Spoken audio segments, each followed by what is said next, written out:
Hi, everybody. I'm your host, Brett McDermott, and this is the Doing Big Things podcast, where every week we speak with thriving entrepreneurs from around the world, and we dig into the systems, the mindset, and the habits that are allowing them to do what they do. Now, I am super pumped up today because we're speaking with an NYC mega producing real estate agent with over 20 years experience in the industry. This man has been one of the top producing agents at corporate NYC for many years. He's a well-known brand in the New York City real estate industry as he's amassed a social media following on Instagram of over 20,000 followers. No easy feat there. Today, we're going to try and figure out how he's doing all he's doing. Randy Baruh, man, thank you for being with us today. Thank you so much for having me. I really appreciate it and love the show and looking forward to chatting. Nice, man. I'm excited, really excited. You know, I've been following you on Instagram for a long time and have always just been a big fan of what you do on there. And of course, you know, I see all the mega listings that you've either gotten contract or currently on the market. And, you know, it's really impressive stuff. So I think people, whether you're an agent or even just a small business owner that's not real estate related, you can learn a lot from this guy. Thank you. So I'm just curious, you know, what was your sales volume last year, Randy? So my sales volume last year was closed and pending, probably around $55 million. You know, and that's like a mix of inexpensive properties in the $350,000, $400,000 up to, you know, I think we did some bigger ones in the $4 to $7 million range as well. So just a ton of stuff. We do everything. I love it. So you were involved in over $50 million of real estate transactions last year. Let me tell you something. For anyone who's not in the real estate business, that is no small feat. And that's a number that maybe only 1% of agents really ever get to on an annual basis. So, but bravo, Randy. That's impressive stuff. Thank you. You know, I'm lucky. I have a great team. It's myself. I have an operations manager, and I have 2 agents that work with me. So it's definitely a team effort, and you know, I'm just really fortunate, you know, to have some great people to work with, along with our social media manager, who's really helped build up that TikTok or that Instagram following of about 20,000 followers, and a TikTok following of about 300,000. So. It really is. Right. Sorry, I missed that one. Sorry, I missed that one. Yeah, I got to throw that one. 300,000. Hello. 300,000 needs to be talked about. Well, let's talk about your team a little bit then. So you've got 2 agents working under you. You've got an operations manager and a social media manager. What was the first step there? Was it an agent or was it the operations manager? Yes. Who was the first person? It was the first as you were building person out the was team? An assistant. So I've been in the business for 23 years. Started in 2000, August of 2000 is when I got my real estate license. And I hired my first assistant, I think it was like 2015 was when I got my first assistant. So I went a long time without anyone. And hiring a great assistant was the key to delegating some of the responsibilities that, you know, I didn't love doing, that kind of were very, very time consuming, but not money making activities. So once I had a great assistant, and it took me a while, I probably didn't get a great assistant until 2019, who's my Christine, who's my current assistant, who's phenomenal. You know, it takes a while to find the right fit, to find the right person who is driven as me to build this team that we've put together. So that was definitely key. For sure. Yeah. So that was number one, was the assistant. And like you said, you were doing it all yourself for a long time. And I know taking that first step towards delegation can be a tough one for any business owner. What type of activities has your assistant kind of taken off your plate to free you up to do the things that Randy's really great at? Scheduling is the first thing. You know, scheduling is time consuming. You know, Mr. and Mrs. Jones, they want to see an apartment at 123 Banana Street at 1 o'clock. I call the broker for 123 Banana Street. I can't do it until 2 o'clock. Then I call the people back and they're like, well, we can't do 2, but we can do 4 the next day. Then call them back. How about 4 the next day? We can't do 4. We can do 11. And it's like, that's just one group, imagine doing that for even 4 groups. It's really time consuming, and it's really, a lot of just back and forth that I didn't really need to be doing. The other thing is board packages, property applications, purchase applications, board packages. That's extremely time consuming. Back when I started, it was all paper. We didn't do online packages where the purchaser can just upload documents themselves. It was us compiling all the documents. It could take, several weeks, and then a lot of back and forth. Well, this bank statement doesn't work. How about that bank statement? Do you have an extra statement from 2 months ago? We're seeing some weird discrepancy. Where did this deposit come from? Where did this payment go to?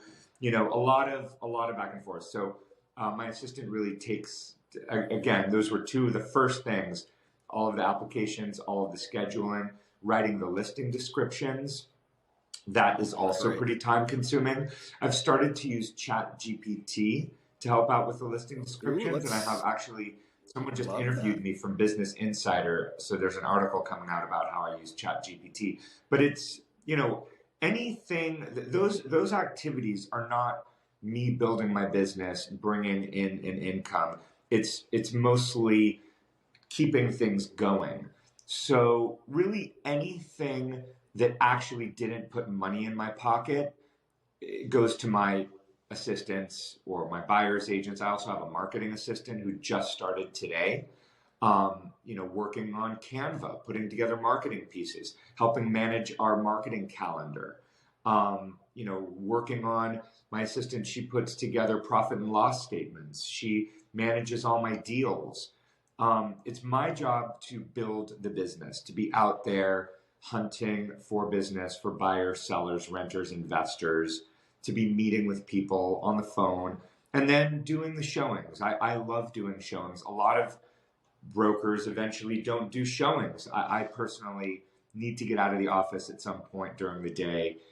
The thing I love about this business is meeting people, talking to people, and showing properties. And so, they also help out certainly with open houses on Sundays when, let's say, we have 6 open houses.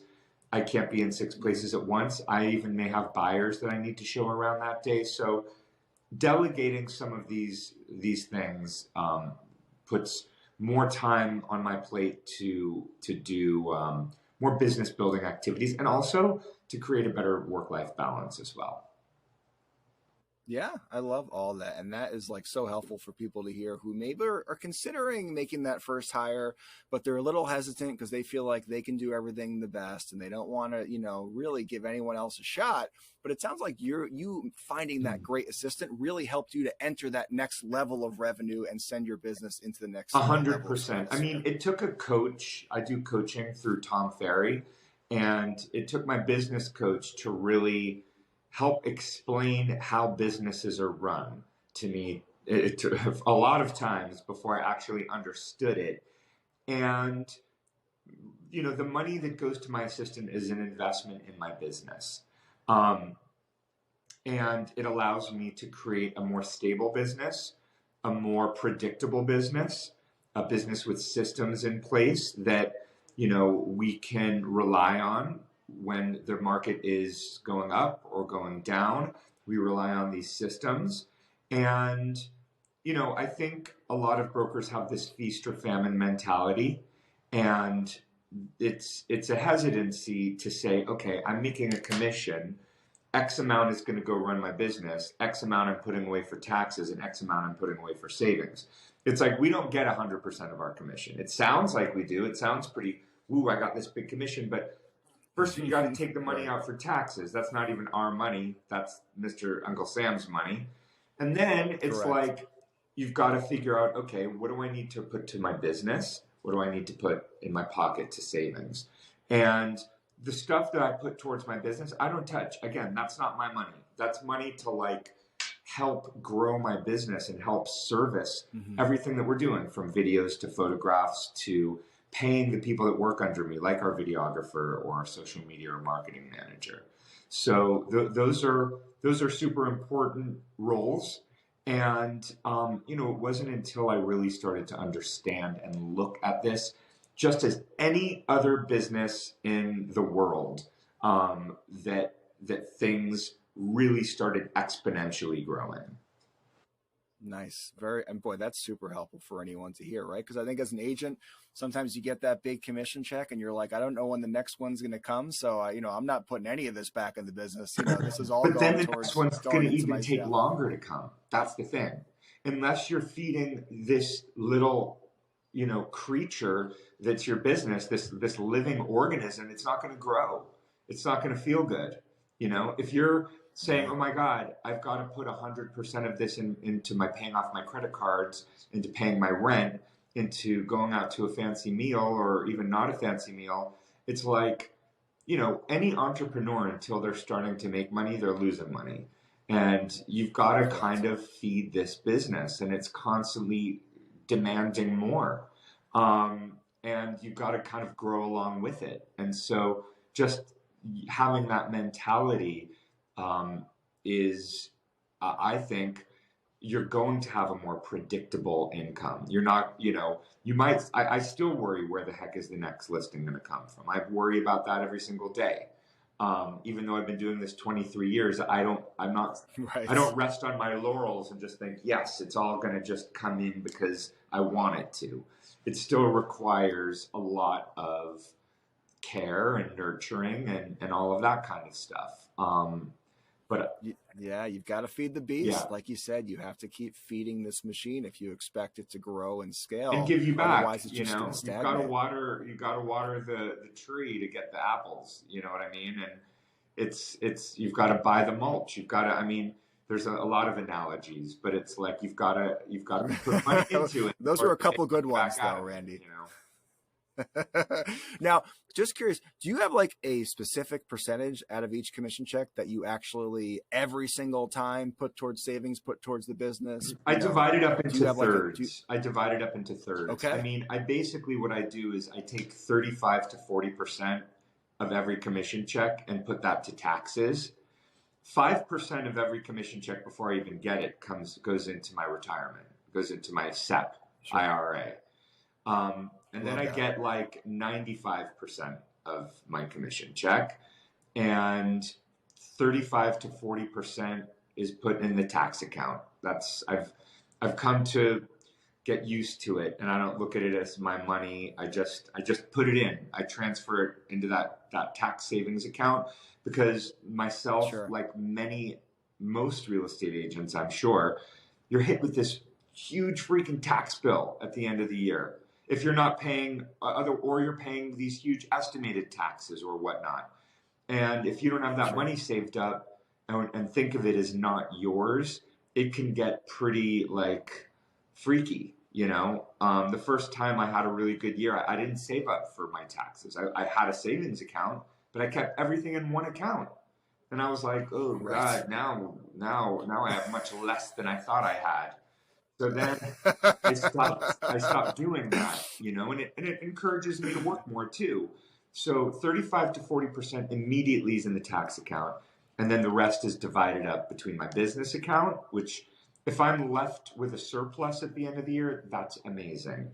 If I'm left, I would rather be left with more than scrambling for less. I'm like a guy who, when I started doing real estate, I was also walking dogs, teaching, directing plays, and living out of a Manhattan mini storage and crashing on. Yeah, had a lot going on because I had no money, and I had to scrounge and save up until I got $1,000 a month apartment on 153rd Street in St. Nicholas, and I was living up there in a sleeping bag because I didn't have a bed.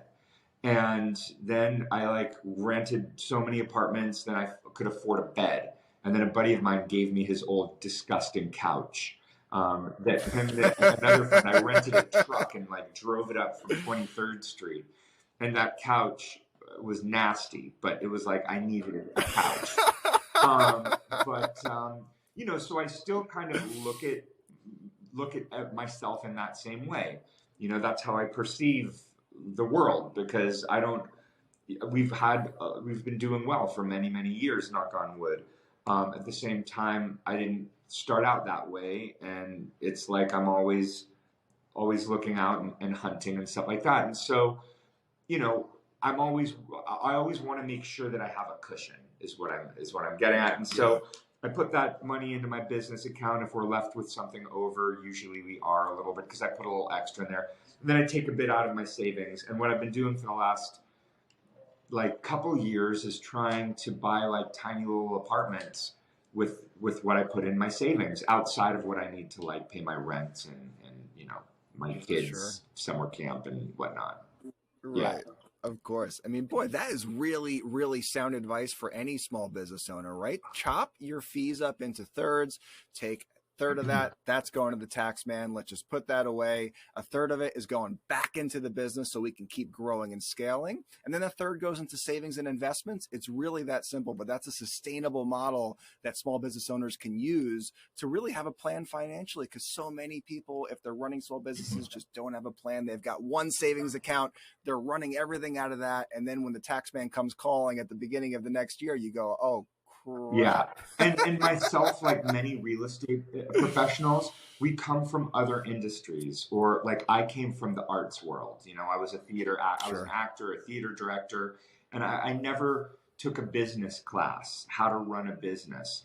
I think like how to run your business is a great class that any real estate professional can benefit from, especially if you don't have a business background. You know, like many of us don't. So I learned it by doing. I learned it over time. And now, you know, I put a little bit towards my marketing and a little bit towards salaries, and I have a bookkeeper and all of this kind of stuff, because it doesn't matter how much money you're making. It matters how much money you're keeping, you know? And it sounds like, wow, you know, you may have done X amount in GCI, but like, what are you keeping, you know?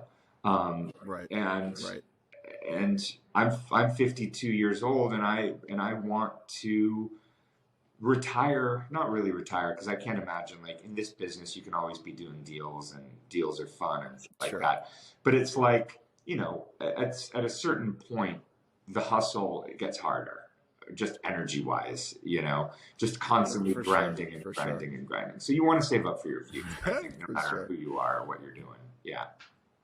Yeah, I love that. And that's such good advice. It's not what you make, it's what you keep, right? I think in our industry, especially, it's all about that top line revenue number, GCI. What's your GCI? That speaks nothing towards your profits. Right. And if your GCI is 800,000, but you're spending 770,000 on Zillow, then you're not really running an effective business. So I think more so we should talk about profit as opposed to just focusing on that top line GCI. Absolutely. And it's, you know, a lot of these real estate shows, and that's the sexy number, is the GCI and stuff.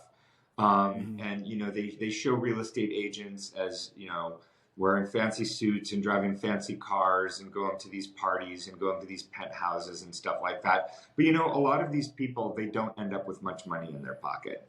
And, you know, the unglamorous side is all of the work, all of the other stuff that goes into it. And one cool thing that I've noticed by like doing this job for a while and meeting so many people from different walks of life is just how many different jobs there are that I'd never even heard of growing up. You know, it's how many ways of making money that aren't like fancy, sexy ways of making money. Like, you know, I know a guy who invests in like machines that make cement, and the guy is like probably worth in the hundreds of millions of dollars. And, you know, it's just, who thinks of that when they're growing up? You know, I'm going to have a business and I'm going to own all the machines that make cement, and everyone's going to lease my machines. It's fascinating. It's fascinating. And so, yeah, it really is. And you meet those people in New York. I mean, I was working with a person recently, and, you know, I think his business he was a car dealership broker. So he connected buyers and sellers for car dealerships. I never even thought that was a career. But, you know, this guy's looking for like a $6 million apartment, and he's looking to pay all cash. So it's amazing. It's amazing. Yeah. And I had a client once. He does, it's like hair salons in airports, and love it. And it's like everyone in the hair salon, it's almost like a WeWork of hair salons, and malls. He's in malls too, and it's like a WeWork model but for hair salons. So normally if a hairstylist or barber works in a barber shop, they're paying rent for their chair to the owner of the barber. Sure. But this is like more of like a WeWork model, and the guy is doing tremendous. It's just so fascinating. And so, just kind of looking at this from a business perspective. And one of the things that's helped us in our marketing is finding other businesses that are doing successful marketing tactics outside of the real estate sphere and incorporating some of these, like whether it's the type of videos that we're doing or the type of print pieces that we're doing. We're always looking to push the envelope and do and connect with people in a new way. And so many people in a given industry do things the same way. It's always important to kind of stand out and take great ideas, that may work in selling eyeglasses or something, and using them in the real estate sphere. And so, I'll look at old commercials from like the 70s, and I'll get like an idea for that, and I'll do like a parody video or something like that. And so I love that. You got to borrow your material sometimes. Let's dig into that a little bit. Are there any actual marketing ideas recently, maybe in the last year or two, that you've kind of borrowed from a different industry and implemented in your own business? Yeah, well, there's a couple. One, it's a real estate video, but I took a Century 21 video from 1976 that was made with two kids for Century 21, and I basically remade it with my kids for my team. And you could see that on my YouTube channel, actually. It's called The Neighborhood Expert. And I used the videographer used kind of a grainy, scratchy, like record sound. It looks like a video. It's shot in digital, but it's made to look like VHS. And it looks kind of cool. And it's a bit retro and kind of fun that way. And then I also did a video that where I was a huge fan growing up in the 80s and 90s, big movie fan. So some of my video ideas are taken from films from the 80s and 90s. And I did one that is kind of like a cross between the scene with Annette Bening from American Beauty, where she's cleaning this house before the open house, and she's washing the windows. And there's the beginning of Adventures in Babysitting, where Elizabeth Shue is dancing around her room, getting dressed for like a date. So I got this idea that I'm going to be dancing from place to place while I'm cleaning and washing windows and puffing pillows and cleaning up this for this open house. And I put it to music. I hired a Broadway choreographer and a Broadway dancer who's my dance double. And we made this video called On My Toes at 311 State Street. And you can check that out on YouTube, on my YouTube channel. Love it. And that one won an award last year at this Line City Real Estate Video Awards, which was really fun.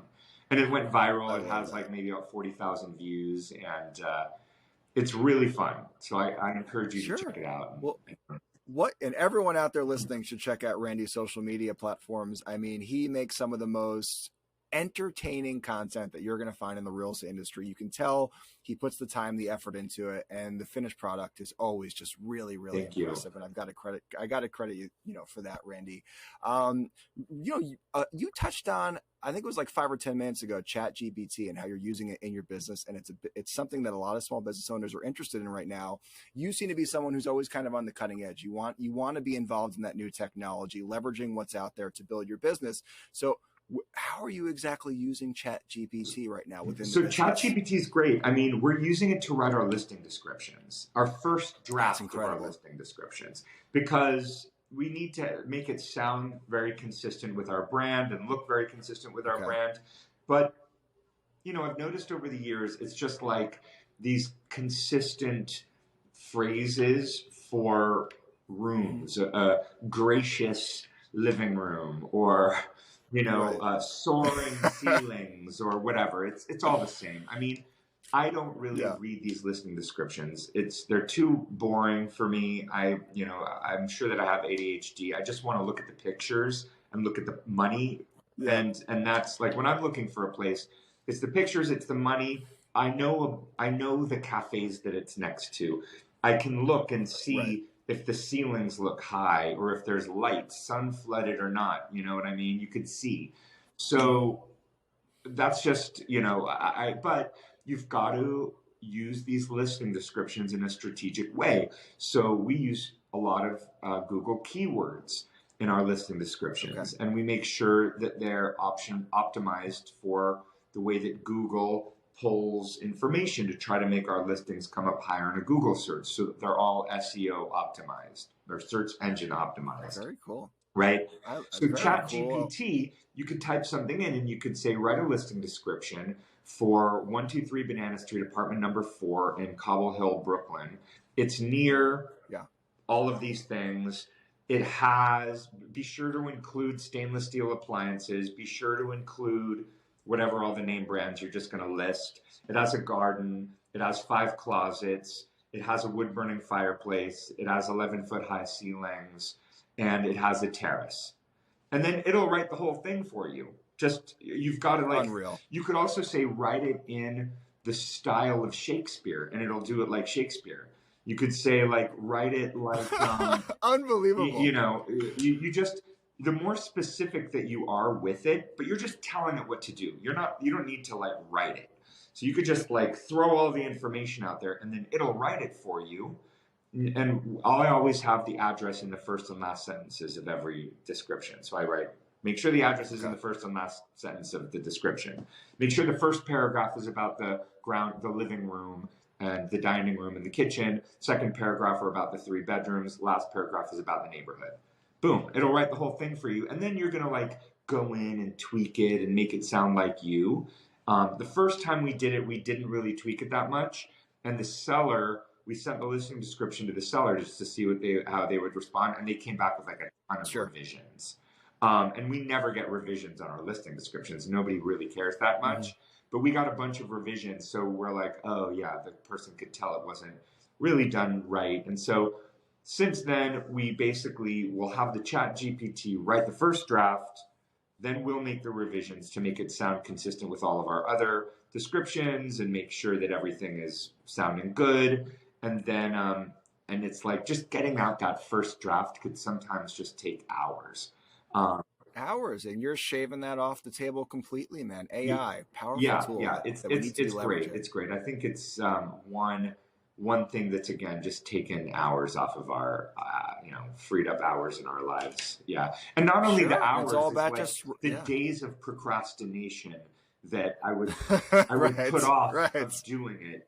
And oh my God, now it's 8 in the morning. This thing has to go up at 10 in the morning. Now I've got to freaking cram for it and do it at the last minute. Right. It is. Right. Are these ceilings sky high or are they soaring? I don't know. Yeah.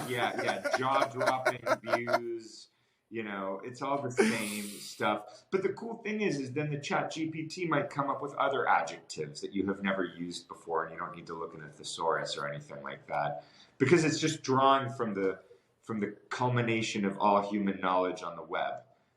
So yeah. Very cool. I mean, that's super interesting. So I just kind of want to touch on quickly, I think people see a guy like you and they see the $50 million in business and they see the Instagram contents, but they kind of wonder, what does that actually look like on a day-to-day basis? I'm sure your days vary from day to day. Of course, every business owner, real estate agent, they do.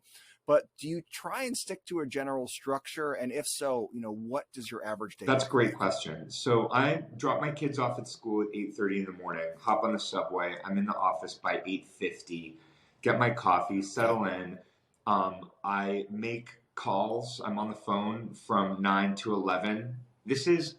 But let's dive into those calls. Are those expired? So this are is those people in your pipeline? Or are those current clients? Yeah. So this is a perfect world scenario.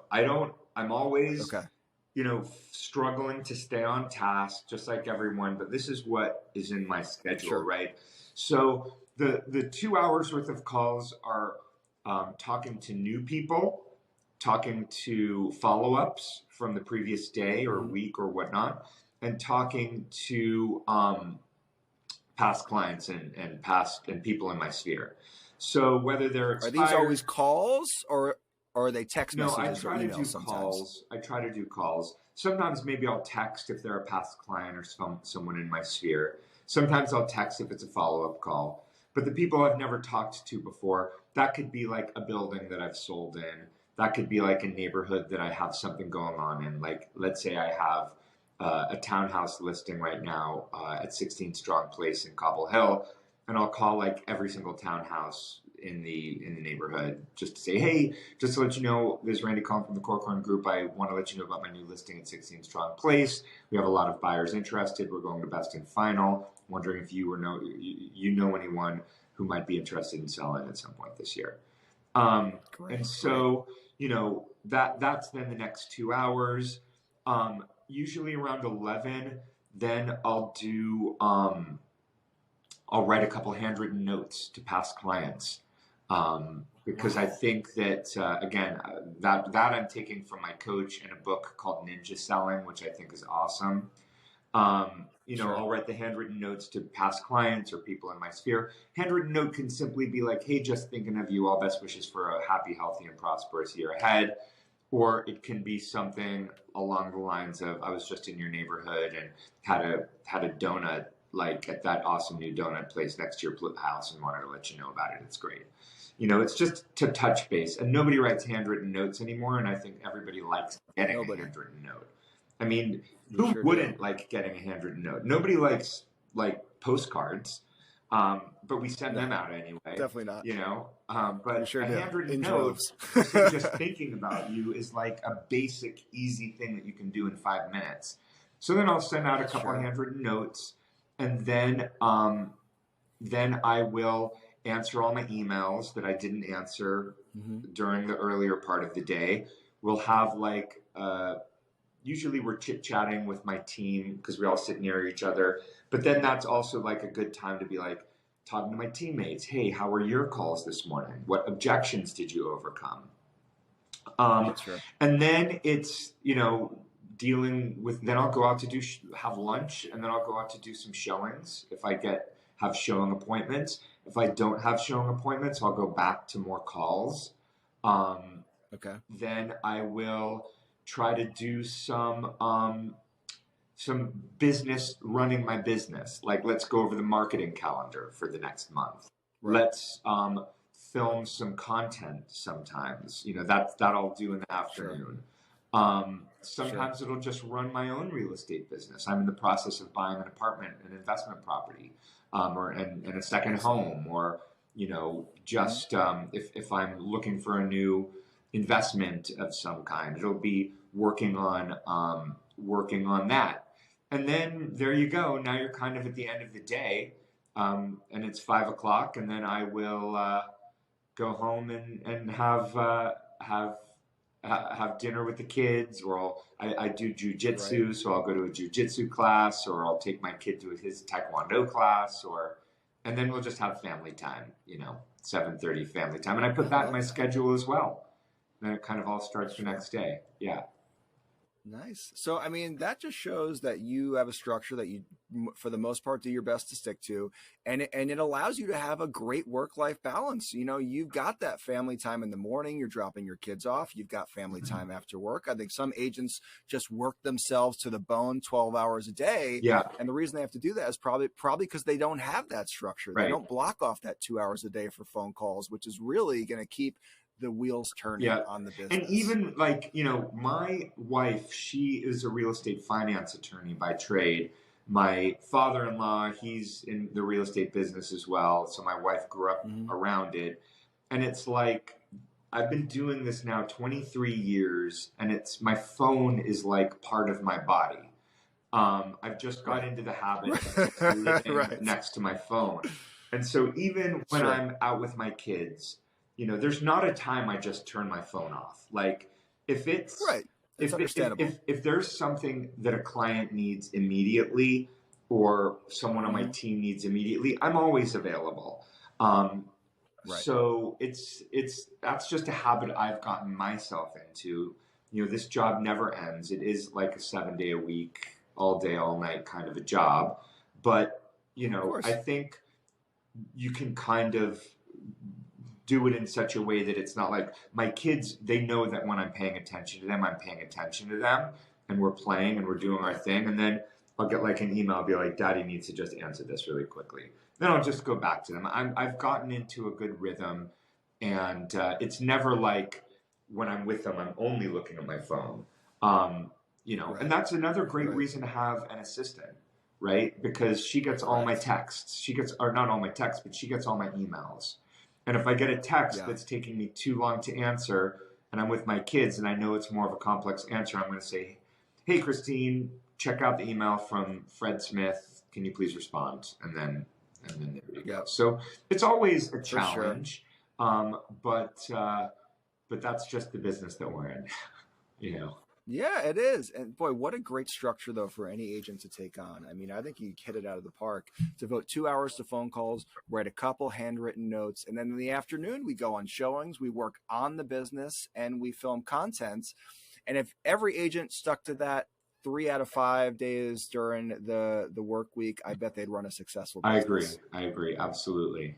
I mean, that is really, really powerful stuff, Randy. I appreciate you sharing that. Yeah. Just quickly, how many phone calls a day do you think you make on average? Actual phone calls, like dials? Well, actual dials, it could be like 20 to 50, you know. The goal is to have 15 conversations a day. Sometimes...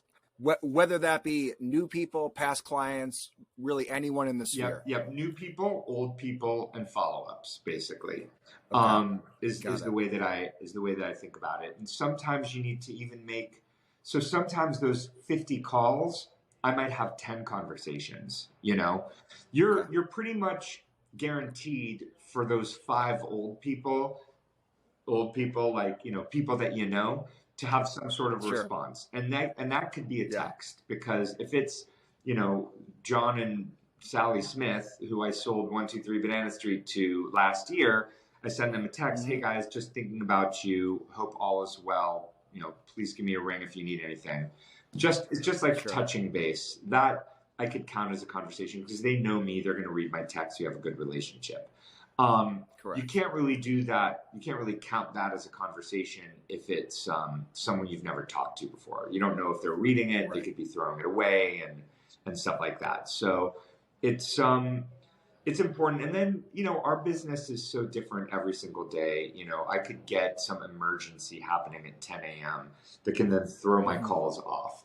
Some agents I know, especially in the Tom Ferry ecosystem, they will lock themselves in a room without their phone or a computer and just go on like a dialer and just get those calls done. And I hate those people. No, I wish I was one of them. I just don't have a place to go like that. Maybe that's an excuse or whatnot, but it's I get easily distracted by things. So that's why I get to the office about an hour before the rest of my team, so that at least I have that hour work. People are not asking me questions, and I can really, really focus.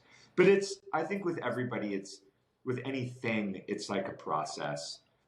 It's important not to just only focus on end results, but just to know that this is something, every day is different. But at the end of the day, if I could look back and say, I spent a decent amount of time doing business building activities, making my calls, doing my prospecting, then even if I didn't talk to anyone that day, I still feel like I tried, and I still feel like it's a good day. Yeah. Sure. You're chipping away, you know, you're putting the work in, and eventually it is going to pay off. Just quickly, I know that you mentioned maybe 50 calls a day, somewhere in the 10 to 15 conversations per day mark. Are there any key performance indicators, KPIs, that you personally keep track of that you think are directly related to your top line revenue? Yeah, I mean, I feel like if I am constantly doing my prospecting, my business is consistently coming in. If I am consistently devoting these 2 to 3 hours, you know, including the writing of the letters, including some other stuff, if I'm consistently out prospecting, then then I know business will continue to come in. I will always have a couple listings that I get just from straight up prospecting for business. The listing that I have at 16 Strong Place, I had some buyers. They were looking for a townhouse in the area. They didn't see anything on the market. I distinctly remember this. They literally had something, a contract was out. They got cold feet because of some issue with the city, some open permits and stuff. The building wouldn't have had a COI, and the seller wanted to close without a certificate of occupancy. Not a COI. Yeah, certificate of occupancy, COO. Then they backed out. And this was in 2021. And there was like no inventory at that time. And so they backed out, and then they couldn't find anything for like almost a year. And so I then got on the phone and started calling every single townhouse in the area that they wanted to live in. If a person didn't pick up on a Monday, maybe they'd pick up on a Thursday. If they didn't pick up that Thursday, maybe they'd pick up the following Friday. I think a lot of agents give up after one call. They don't call back. 100%. For me, if I find a phone number that is a good number, that's like gold. I don't let that go. I keep calling. Right. And finally got in touch with the seller, the owner, of this one property. And that was like in 2022. She didn't want to sell at that point, but I stayed in touch, met with her, had coffee, went over to her house. Like, she's very nice, and I charmed her and spent, hours, days calling and catching up and chit-chatting and stuff like that. And finally, I got the business a year later, because I just don't stop. I'm not going to forget about it. 100%. But I like the emphasis that you put on actually picking up the phone and calling people. I think so many small business owners, so many agents, they rely so much on text message and email when there's just no replacement. The text and the an email, authentic voice-to-voice conversation. The texting is a different generation. I feel like I spent most of my life without a phone, right? A person didn't have a cell phone. Like, I got my first cell phone. I was living in New York, and I got a job on the Rugrats Live, East Coast bus tour, as an assistant company manager. And it was in 1998, and I got my first phone, and it was like this big. And, it was the Zach Morris. Yeah. Right? Then I just wanted to ask you a quick question about social media, and then we'll probably wrap up. Yeah, definitely. All right, cool. Welcome back, guys. We had a little technical difficulty, but we were talking about the importance of actually getting voice-to-voice with clients as opposed to just relying on text messages. Yeah, so I think, sending the texts is kind of too passive.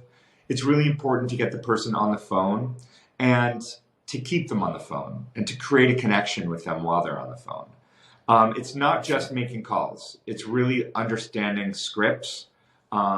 We have great scripts that we start out with. I read a great book and then took a great course by this guy, Phil Jones, called Exactly What to Say for Real Estate Agents. I highly recommend learning about Phil and reading his book. It was invaluable to me. And it's a little bit of psychology, human nature, and just really amazing communication skills to not just make a call and then annoy someone and then have them hang up. It just makes it harder for the next real estate agent who calls. But if you can ask really insightful questions to connect with the person and really understand where they're coming from and how you might be able to help them, then even if they don't want to sell or buy or do anything with you, they'll still like you. And maybe they'll know a good referral for you. It's really just about making as many friends as possible. I mean, one coach I heard, he said this was a great quote, is that good real estate agents, good real estate professionals are people. And we basically just get paid to just run our mouths all day long, just chat. And you've heard me, we've been on this call for a while, and I love to hear myself talk. I love. That's all right. That's a good thing when you're an agent. That's a good thing when you're a real estate agent. That's okay. Yeah, and you have this podcast. You're asking really insightful questions. You're a good communicator and a good listener. So I'm sure you're a phenomenal agent as well. And I appreciate that, Randy. And so that's why calling is so important, to show them who you are, to show up your personality, and in video that is a really great way to create an instant rapport. before they even get you on the phone. Like, because I'll call people and then they'll say that they've seen my videos. I was in London for a bar mitzvah 2 weeks ago, and I was sitting at a table. I had a 17-year-old boy sitting right here. His 18-year-old sister was sitting across the street, across the table from me. High school Londoners, right? They asked me what I do. I'm a real estate agent. And then we're chatting, and I try to make the young kids think I'm cool. And I'm like, I'm on TikTok. They're like, oh, really?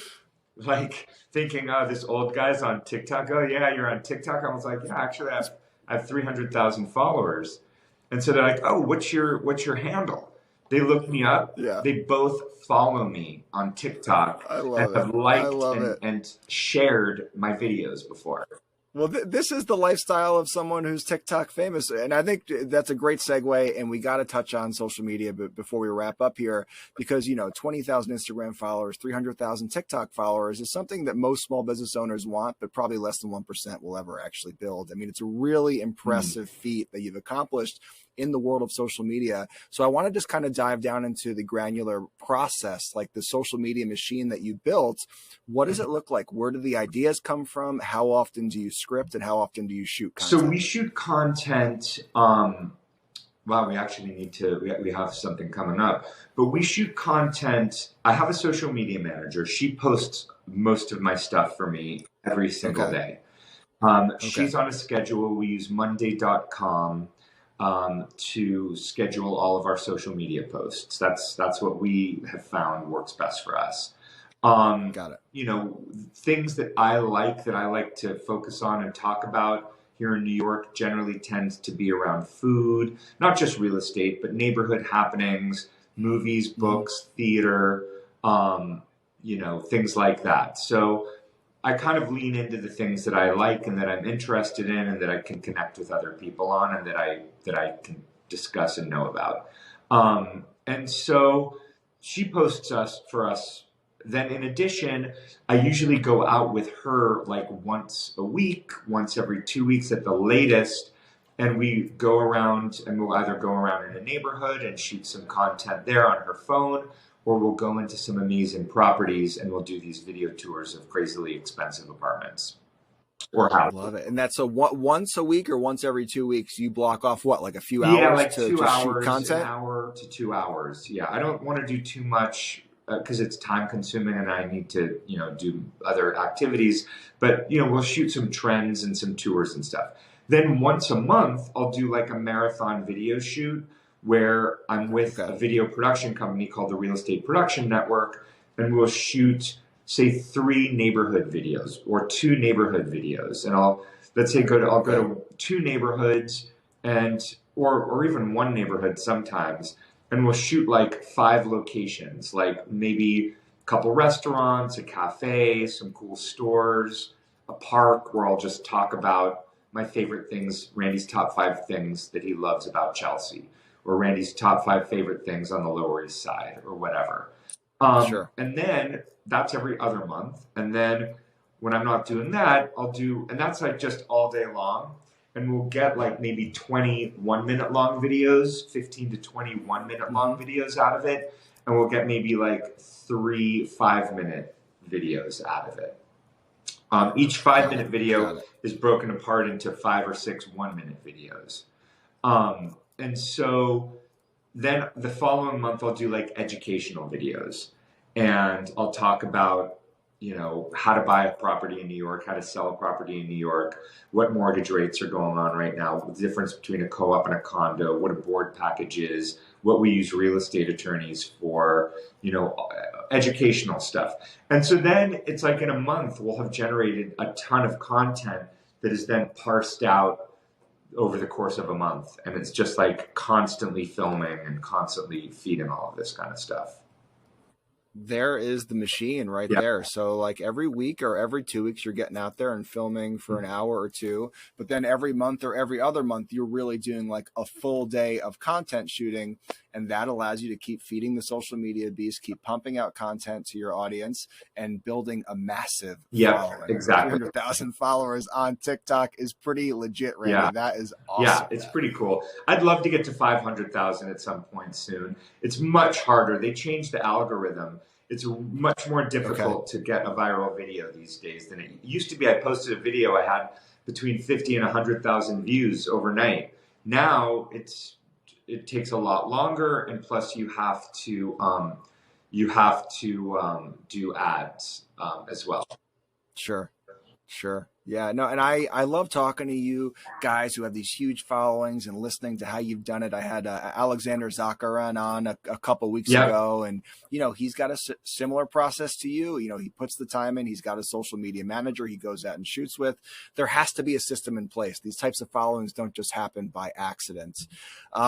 Randy, this has been awesome, dude. I think anyone listening is going to get a lot out of this conversation. You really brought it today, and I really appreciate you, brother. Thank you. Where can people follow you and keep up with all the awesome stuff that you're doing? So you can follow me at Randy Baruh is my Instagram handle. Randy_Baruh is my TikTok handle. And you can look me up on YouTube also at Randy Baruh.